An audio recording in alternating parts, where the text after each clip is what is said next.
Hey guys, welcome to HashPlay. Myself Siddharth Hariprasad, and today we're going to talk about the OnePlus 6. So, let's get started.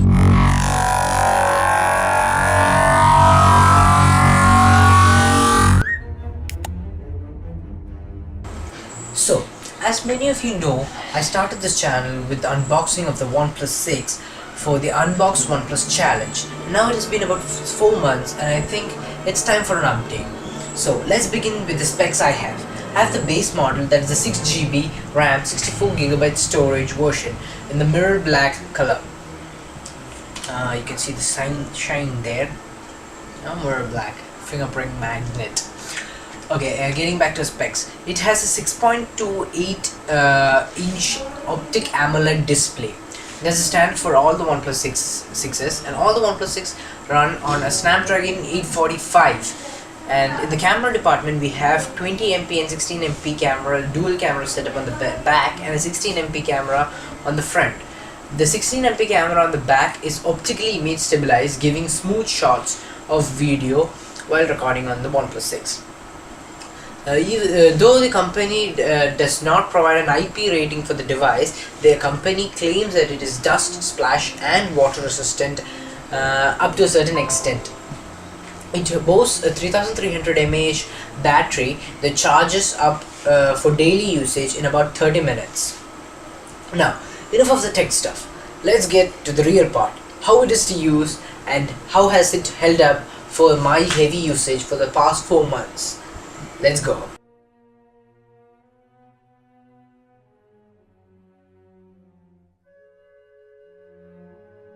So, in the unboxing video, I told that I would certainly drop this device, and that's why I was installing this back cover.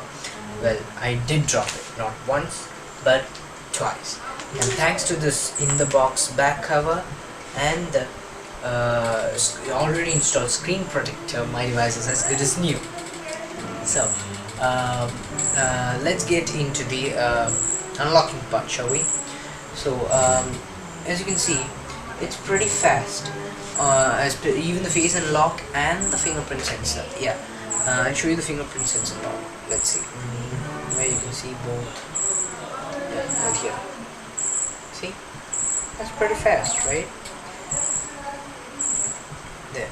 I didn't find any time differences in between the unlocking times of the face and the fingerprint sensor, but some do say that it has a little bit of difference, but I didn't find any in daily use.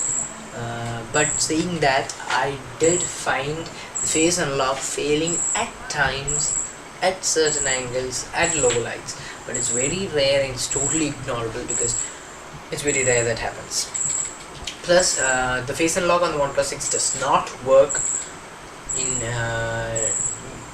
dark conditions because the face unlock on OnePlus 6 relies on face mapping rather than the IR like in some other devices, so it does need light on your face so that it can recognize your face, unlike the IR sensors that checks for your iris, which it can do with the IR sensor shooting out IR rays. So going into the device, the OnePlus 6 runs Oxygen OS, my favorite OEM skin ever. Why? Because it's the closest to the stock Android. I'm a huge fan of stock Android, and which is why I love the Oxygen OS so much. It is, most of the time I feel like I'm using stock Android, but it gives me extra features. For example, the gestures. Not the the navigation gestures, but gestures like this, writing an S on the lock screen to switch on and off the torchlight, and many other you can do many other things like open applications or play, pause and change tracks, etc. And talking of the navigation gestures, the OnePlus 6 does not have the Pi update officially released yet, but it still does have navigation gestures, but I did not feel it very comfortable, the stock navigation gestures, and that's why I didn't use it much. But 2 days back I updated my device to the Android P beta, which was released for OnePlus 6, and I am currently using the navigation gestures, which has been improved by a lot from the stock navigation gestures in Android P, and I am loving it. So that's the software part, and it also has many features. One of the most awaited features of the OnePlus 6 was the gaming mode, and I did play a lot of games, and I did play all of them in gaming mode and without gaming mode, to just check it out, and I did find a significant improvement in the performance when gaming mode was switched on for that particular game. But in the gaming mode you have two options. Either you can prioritize performance or battery power.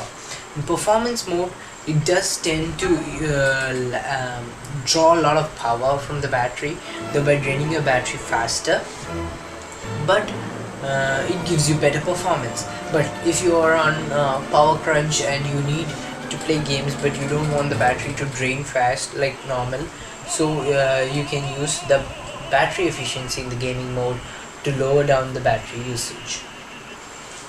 Talking of the battery life, this device is 3300 mAh battery, and even though it might seem like a less battery power, I can guarantee you that this device can last well up to and more than 1.5 days in one single full charge on normal day-to-day usage. Note, normal day-to-day usage without gaming.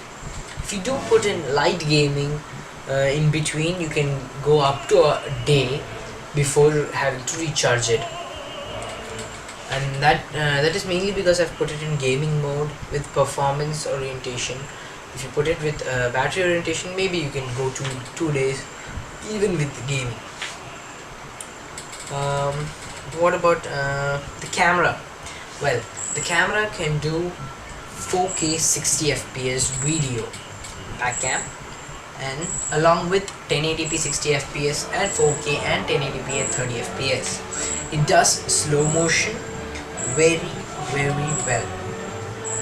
How well? Well, it can do 480 frames per second in 720p, while it does 240 at 1080p. The slow motions have been very useful for me, especially when I go on trips. Like recently I went to a river kind of place, and me and my friends had a lot of fun with slow motions. I'll put some clips. So that's the case with the slow motion. What about the selfie cam? Well, the selfie cam has a beauty option or not, which you can switch off. I have put it switched off because I don't like the beauty option much. But the OnePlus camera generally tends to beautify a bit even if the beauty mode is off. So it might not be very very satisfying for some people, but it's very light beautification, so you can live with it. And the selfie cam is great. I like it. I can do a selfie. And by the way, placing your finger on the fingerprint sensor just like the selfie.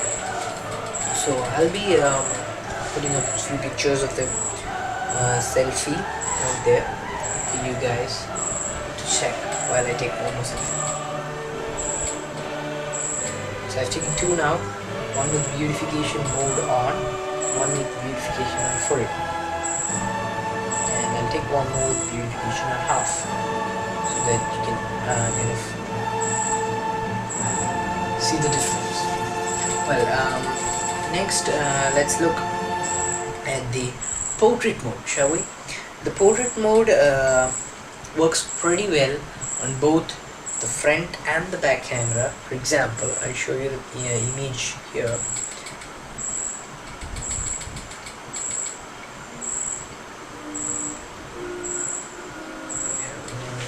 Let's try.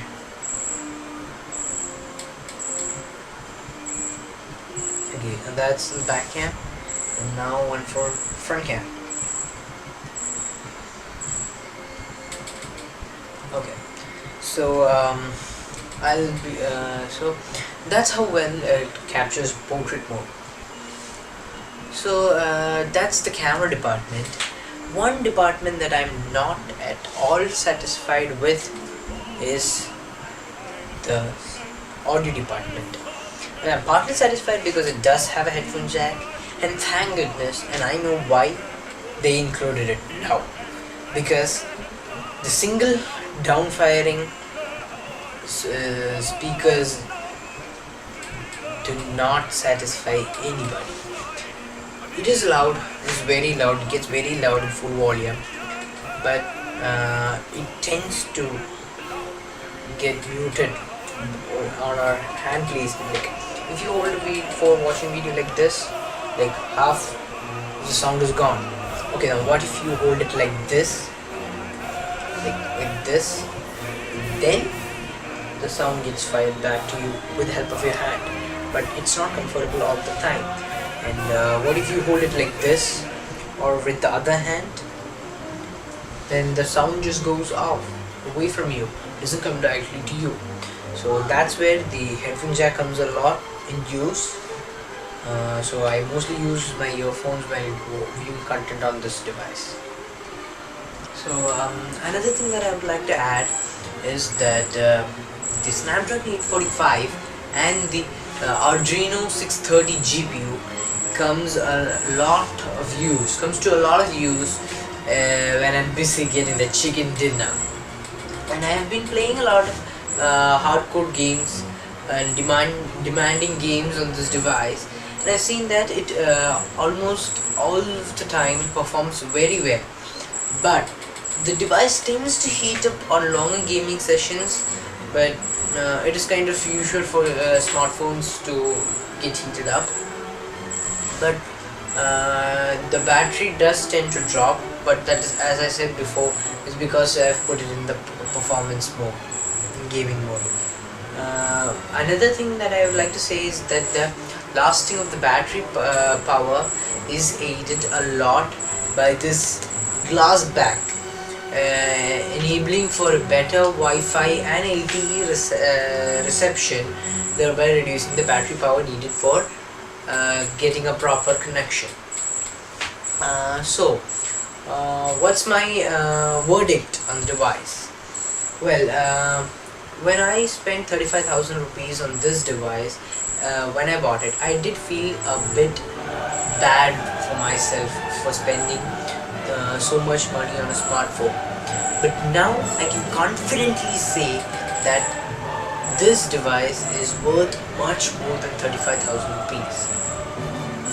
And talking of much more, the OnePlus 6T is around the corner, and from a few leaks, I think there are going to be some major design changes, but we can't guarantee it right now because those are just leaks.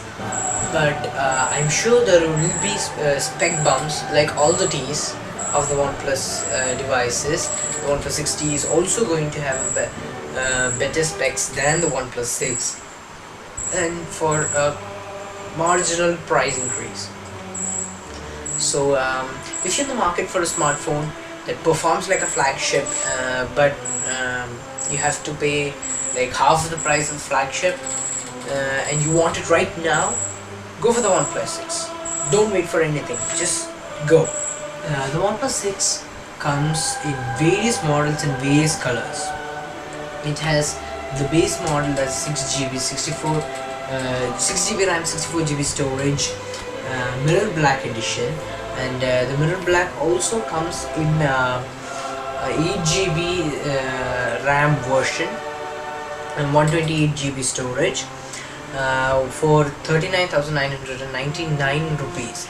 And if you want to go all out, you can go for the midnight black, that is 8GB RAM and 256GB storage for 43,999.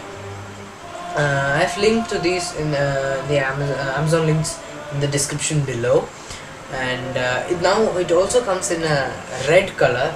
It is I believe in all the storage options, so do check it out, and do leave your comments about what you think about the device, and if you have one and how you have felt about it, or if your friend has one and what you think about it. But if you're ready to wait, I would suggest waiting for the OnePlus 6T, which is around the corner and is bound to be better. From the leaks I've seen, there have been some major changes in respect to the fingerprint sensor coming to the front and the water drop style notch, other than this kind of notch. So the notch haters, it'll be better for them because it's a smaller notch and many things, but those are just leaks. But even if those design changes do not come, there are going to be spec bumps as always with the 6T devices. So the 6T is not going to be an exception, and it's around the corner, so if you can wait for a while, I suggest you wait. And there are some trade-offs in this device, and there are a lot of great things about this device that anybody would like. So at times it does depend on like what you really want when you're on your smartphone, when you're buying a smartphone. So don't take my word for exact, consider your options. I've given you a detailed review right now, and I believe that is enough information for you to make a proper decision. So that's what I have to say about the OnePlus 6, and that's my review. So until next time, it's me, Siddharth Hariprasad. Oh wait, I forgot to say something. If you like the video, like it. If you don't like it, dislike it. You know where the button is. But don't forget to subscribe and hit the bell icon for future notifications for future videos, so that you don't miss this content. So until next time, peace.